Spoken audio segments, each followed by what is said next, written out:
যে জায়গাটি দেখছেন এটি গ্রামের একটি পূজা মণ্ডপের গেট। এখন আমি সরাসরি ভিতরে প্রবেশ করব।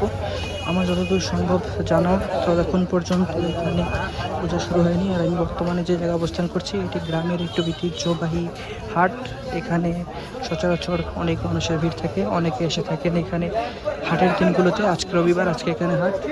রবিবার আর বুধবার এখানে মূলত হাট হয়ে থাকে। তো আমরা যে জায়গাটা এখন দেখতে পাচ্ছি এখানে পূজার আশেপাশে ভিড় নেই।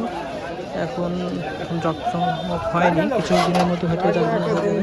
আমি এক্স্যাক্টলি জানি না এখানে মূলত কী সময়ে এনাদের এই পূজাটা জাঁকজমক হয়।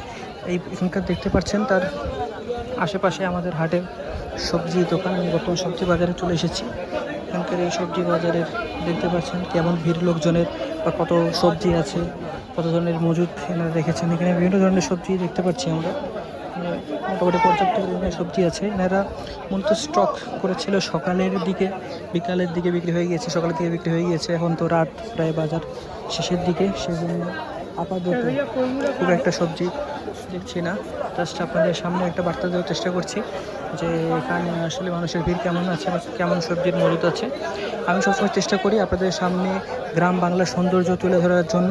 তারাই ধারাবাহিকতায় আজকে এসেছি মির্জাগঞ্জ হাটে। তো আপনারা দেখতেই পাচ্ছেন মির্জাগঞ্জ হাটের শাকসবজি বিক্রির যে জায়গাটা, সেই জায়গাটা আপনাদের সামনে তুলে ধরলাম।